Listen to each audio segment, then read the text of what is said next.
Hey everyone, welcome back to the channel. Today, we're diving into two of the biggest talking points in English football right now.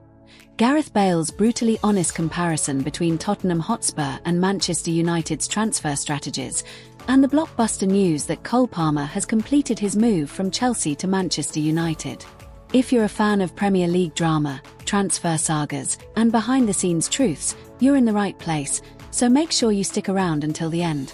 Let's start with Tottenham, a club that's been under the microscope all season as they struggle to find form and avoid slipping further down the table. Former Spurs superstar Gareth Bale recently appeared on the Stick to Football podcast and didn't hold back when asked what's holding Tottenham back from competing with the likes of Manchester United. According to Bale, it all comes down to money, specifically, wages.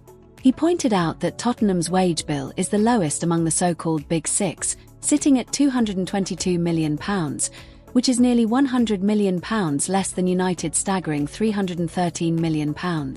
Bale argued that this reluctance to pay top salaries is stopping Spurs from attracting the proven Premier League talent they desperately need to climb the table. He said, "They don't pay as much as United, and you look at the wage bill, it's lower. Buying a £50 million player is not what it used to be. You must be spending 80, 90, 100 now just to get a good player.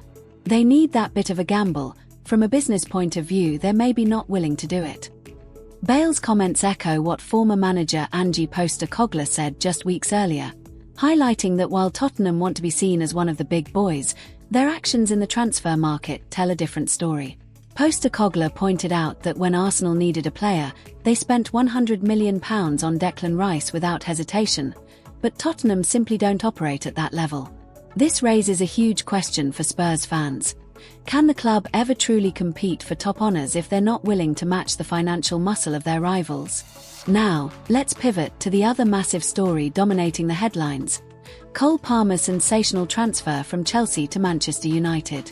After months of speculation, the deal is finally done, and Palmer is set to don the famous red shirt at Old Trafford.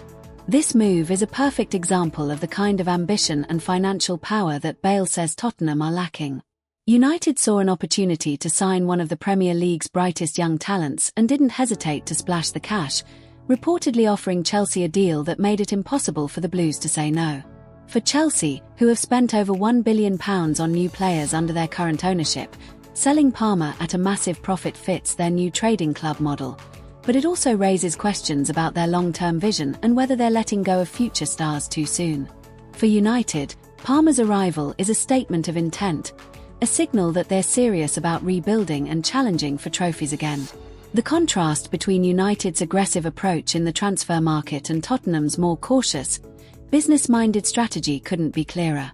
While United are willing to pay top wages and invest heavily in proven talent, Spurs seem stuck in a cycle of hesitation, missing out on the kind of players who can make a real difference. This is exactly what Bale and Postecoglou have been warning about. In today's Premier League, you have to be bold, you have to take risks, and you have to be willing to spend big if you want to compete at the very top. So, what does all this mean for the future of both clubs? For Tottenham, it's a wake-up call. If they want to keep up with the likes of United, Arsenal, and Chelsea, they need to rethink their wage structure and show more ambition in the transfer market. For Manchester United, the signing of Cole Palmer is a huge boost and a sign that the club is moving in the right direction. And for Chelsea, it's another big money deal that could come back to haunt them if Palmer fulfills his potential at Old Trafford. Now, I want to hear from you. Do you agree with Gareth Bale's assessment of Tottenham's transfer policy? Can Spurs ever compete with the top clubs if they don't start paying higher wages? And what do you think about Cole Palmer's move to Manchester United? Was it the right decision for all parties involved, or will Chelsea regret letting him go? Drop your thoughts and reactions in the comments below. I love reading your opinions and predictions. If you enjoyed this deep dive into the biggest stories in English football, make sure to hit that like button, subscribe to the channel, and turn on notifications so you never miss an update. Thanks for watching, and I'll see you in the next video with more football news, transfer updates, and all the latest from the Premier League.